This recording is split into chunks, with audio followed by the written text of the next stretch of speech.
So, all right. My name's Cooper Flint. I'm 20 years old. I go to Texas A&M, and I'm a econ major with a minor in real estate. Technically 2 years. Before that, though, I would say in like 7th or 8th grade, I got the FanDuel app, and it's almost like fantasy football, where you would set up a team. Your team would cost like a certain amount of money to build a team, and everyone's limited to a certain amount of money. So I had my dad make account for my FanDuel and deposited some of my allowance in there. And so from there, I was gambling. Yep. Honestly, I think it's just fun. Gambling's fun. I don't like gambling on things I don't know about. Like, a lot of people like to go to the casino and they'll just gamble on slots, gamble on roulette. I like gambling on sports. I feel at least I have a little bit of a say or more knowledge about it, rather than I'm going to pick red 30, spin the roulette wheel, and hope it lands on it. So I like to bet on sports. I like watching sports, so I think it's fun. I pretty much strictly do football, baseball, and basketball. Baseball is one of the best to gamble on because it's more predictable, a lot more numbers, whereas like football and basketball are a little different. Like matchups matter less, where it's like in baseball having a right-handed pitcher versus a certain batting lineup is key and can give you an edge. And how much have you won, too? I was gonna say, I think I'm profitable like right around like $100. I haven't made any profit this year. Actually, I made $50 over the summer on Fliff, and Fliff is a different website where they give you one free dollar to gamble with a day in hopes that you'll spend money on theirs, on their website, but they give you a free dollar to gamble with. I turned it into $50, and so I made $50 there over the summer, and other than that, I didn't gamble over the summer. Didn't use any of my personal capital. I think gambling's so fun. It's just the potential behind it. There's people out there that will spend $1 and just have a whole bunch of crazy different legs on a parlay, and they can make upwards of $5,000, $10,000 just off $1. So the unlimited potential of gambling is crazy to think about. I mean, that's the reason everyone goes to casinos and things like that, because ultimately you're gambling to win. But I think once you get past a certain point, you're not gambling to win anymore. Especially people with a lot of money. What they do is they'll lose money, but they already have so much of a cushion and so much money that they're not playing to win money anymore. They're just playing to win. You see that a lot with poker players or blackjack players, just because it's more of a game of the person rather than it's like a slot machine where you're just pressing a button and hopefully you get lucky. There's skill involved. So a lot of people get hooked like that, and they can't play it without money. So you have to put money on it to have some sort of risk, to kind of get that rush or that feeling of like success, or even that feeling of downfall. You're like, boom, all your money gone. So I think a lot of people gamble for A, the potential money that you can make, and B, just the rush and how it makes them feel. Texas,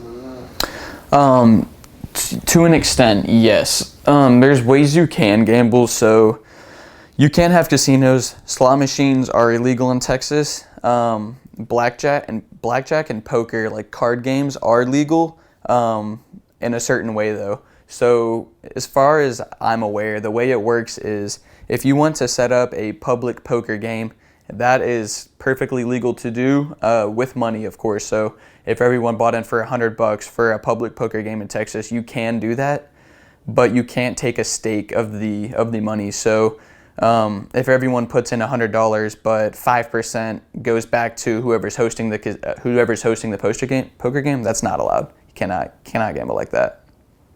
So I'm from North Texas, Fort Worth, Texas. It's about 45 minutes to an hour away from WinStar. And WinStar is one of the biggest casinos in the world. It's technically the biggest floor of a casino, including like slot machines and things like that. So as far as square footage of slot machines go, it's the biggest in the world.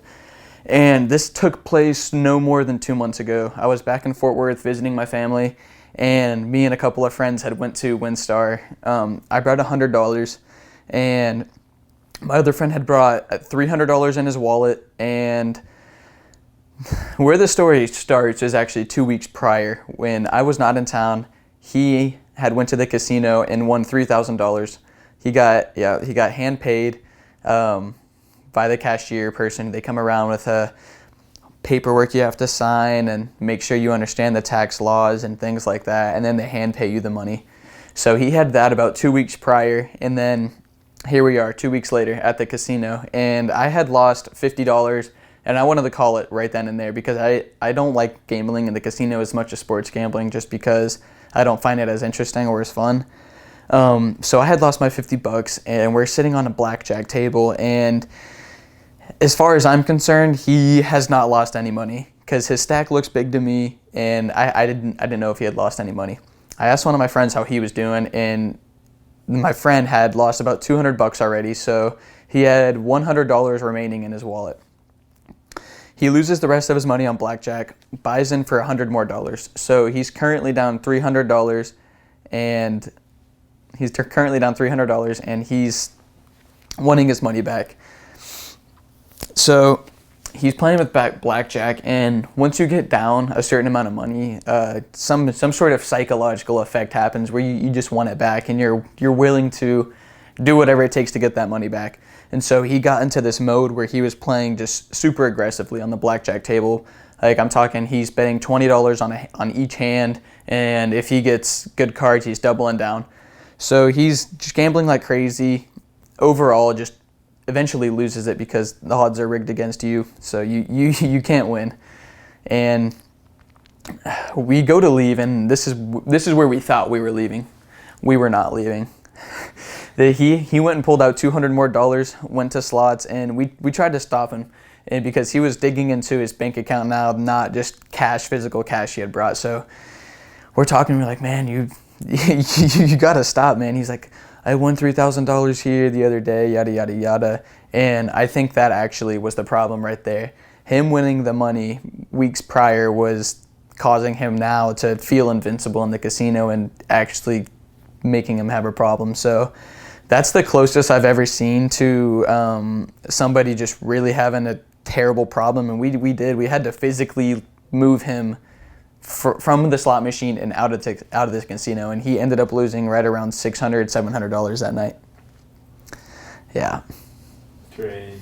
Bad look. Bad looks, Yeah, 1,000%. It seems like whenever you're watching football or really any sport nowadays, it seems like every other commercial is a DraftKings commercial or a FanDuel commercial or some sort of sports gambling agency. It's all over the place. You have Kevin Hart getting sponsored by him. You have actual NFL players being sponsored by him. You have very famous artists being sponsored by them. And the worst part about it is they're promoting it, and these are people with lots of money and lots of money to lose. So it doesn't affect them like it would an 18-year-old kid who has one job and is making minimum wage, and he's gambling his money away. So I think the big problem with the whole thing is the accessibility. 34 states allow sports gambling, and even aside from sports gambling, there's few states that allow online betting. So you can go and you can do online slot machines or an online blackjack table or an online poker room. And although it's in only a couple states, it's very, very easy to go ahead and bypass and get access to these websites while you're in a state where it's illegal. Like, for example, if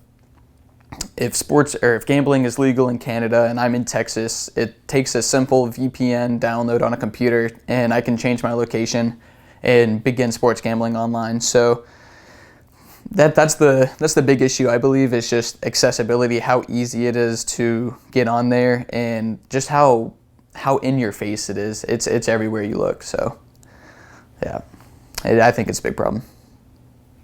Yeah, I do. This is the last thing I'll say about gambling. All right, so when you're gambling, there's two winners. There are the people who own the sports books or the casinos, however you want to look at it. They're the winners. The odds are pinned against the user, so it's very hard for a user to become profitable or profitable long term. So yeah, they win. if you're a consumer and all you do is sports bet, it's nearly impossible to become profitable or any kind of gambling unless you're playing strictly poker or blackjack, where there's a sense of skill involved. Third, there's one winner, and these are the middlemans. They're the smartest out of everybody. And so what people do, they're the so-called middleman, is they will sell sports picks. They claim to have some sort of knowledge or some sort of cheat code, if you will, about sports gambling, and yeah, they try to manipulate people, specifically younger people on social media. They try to manipulate them and make them think that they are some guru of sports picks, and they will charge these people a monthly fee of $20 or $50 or even $100, whatever it may be, to get access to their special guru picks, and those people make a lot of money. That's it. Alright, cool. Yeah. Yeah. Alrighty.